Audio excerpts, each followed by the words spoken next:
So, welcome back to Lee Reacts Instant Reaction.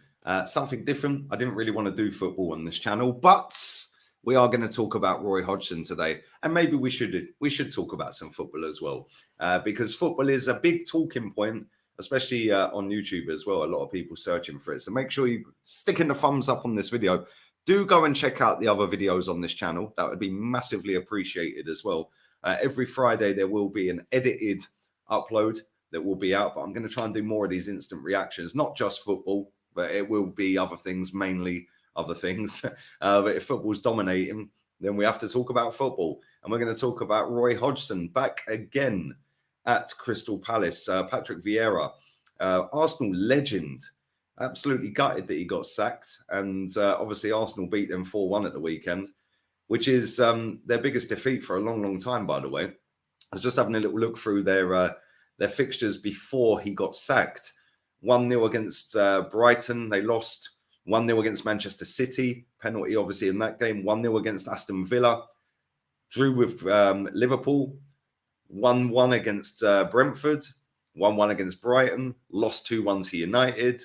0-0 versus Newcastle. 1-1 versus Man United again. Lost 1-0 to Chelsea. Lost 2-1 to Southampton in the Cup. And the last time they got banged for was Tottenham on the 4th of January. So all the way through them games, they have been very competitive, shall we say. They were staying in games.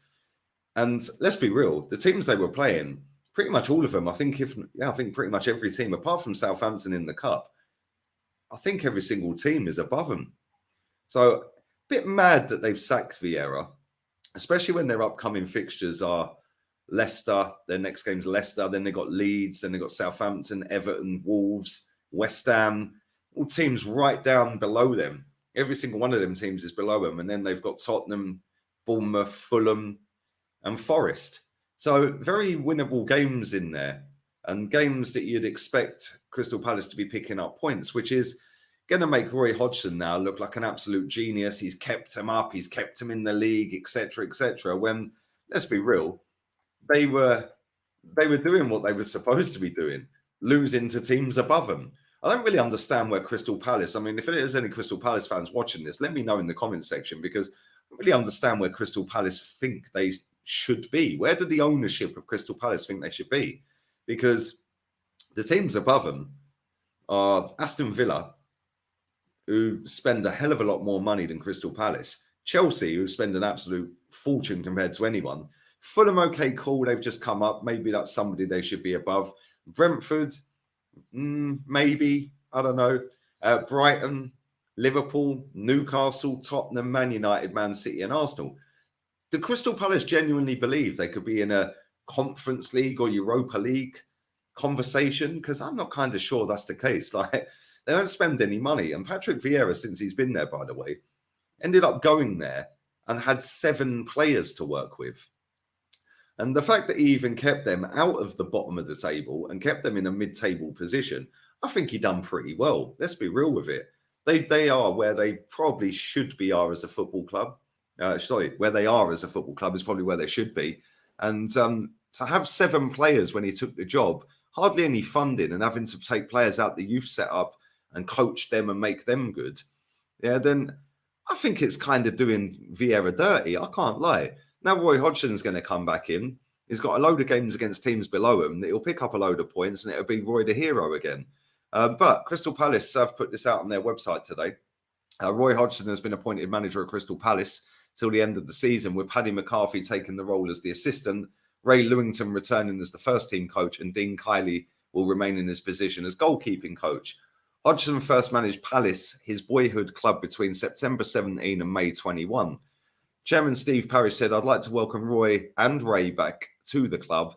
We are obviously in a very challenging period, but we believe that Roy and Ray's experience, knowledge of the club and players alongside Paddy can help fulfill the immediate requirement of keeping us in the league." Roy Hodgson commented saying, "It's a privilege to be asked to return to this club, which has always meant so much to me and given me an important task of turning the team's fortunes around. Our sole objective is to now start winning football matches and to get to the points necessary to ensure our Premier League status. Crystal Palace is known for its fighting spirit, and I have no doubt that all of our supporters will fight with us, beginning with our visit of Leicester City a week Saturday. With Paddy McCarthy joining the first team coaching setup, Darren Powell will become head coach of the under-21s.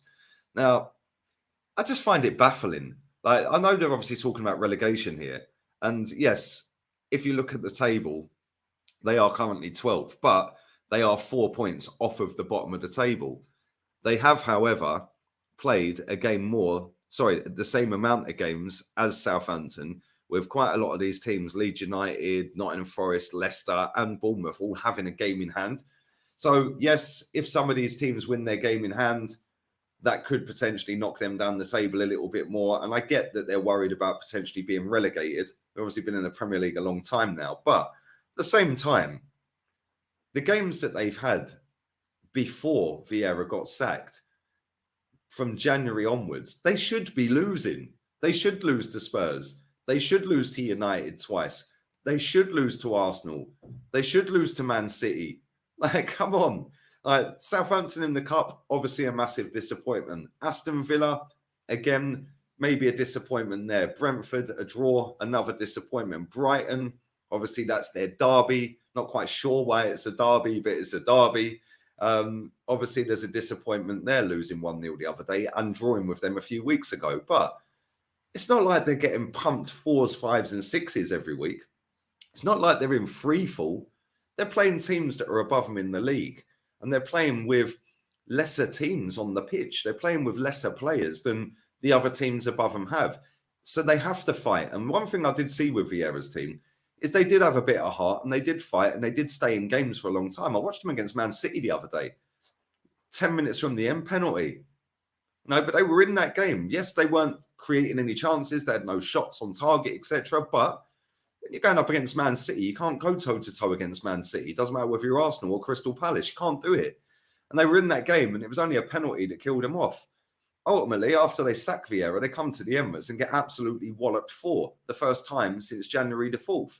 So Roy Hodgson's got his work cut out. But at the same time, I think that the teams that they've got coming up are all very winnable games. And I think Vieira would have won some of them games. I think Vieira would have kept him in the league. Right? What do Crystal Palace want? I don't really understand where they think they should be in the league. I say this with Tottenham sometimes. Like, what do Tottenham fans want? Like, you're going to get Champions League, and if you don't, oh, well, it is what it is. You're Tottenham. Like, Crystal Palace, what are they supposed to do? Like, where are they supposed to finish in the league? For me, they're a mid-table to bottom half of the table team. They don't invest enough money. They ain't got the squad depth. They ain't got the squad. They ain't got the load of youth teamers that can come in and take them levels. They lost Conor Gallagher for this season. He went back to Chelsea. They didn't go out and spend stupid money on replacing him. What do they want? I don't understand what Steve Parish and everyone at Crystal Palace wants from them. I don't get it. But Roy to the rescue.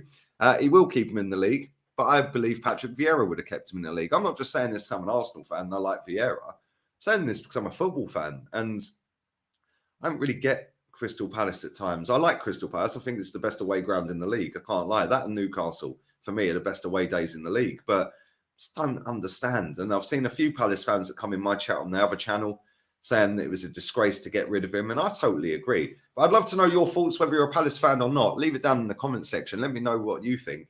And let me know whether you think they'll stay up, whether you think it was wrong to sack Vieira, how well you think Vieira did or how poorly you think he did. Me personally, if I was to rate Vieira out of 10 for his time at Palace, from the minute he came in, he had 7 players and no money really. So for me, I'm going to rate him an 8 out of 10. He's gotten 12th in the table, which is where they should be, there or thereabouts. And he's had no money really with a squad of kids. So fair play to him, man. Let me know your thoughts on that. Make sure you go and check out the reaction videos already on the channel and let me know your thoughts on them. Let me know who you want me to react to next. I'm going to be recording a video tomorrow, which will be coming out on Friday, but I want to try and get more of these uploads in there as well, non-edited uploads. So if there's breaking news, say Conte gets sacked, bang, I'll have a Conte one. If there's some breaking news and, I don't know, J-Lo gets pregnant, for example, then bang, we could talk about that. I want to talk about a wide variety of topics on this channel, not just football. I talk about football all day. It gets jarring at times. But yeah, I do like doing these reaction videos, especially the edited ones as well. They're always fun. So go and check out the videos. Show some love to this channel, people. I want it on 10K, but I want the views up more importantly. So do share it, do comment, boost the algorithm, leave as many comments as you can, spam the comments if you have to. Let's get these videos getting decent digits, man. And until then, we're out of here. Laters.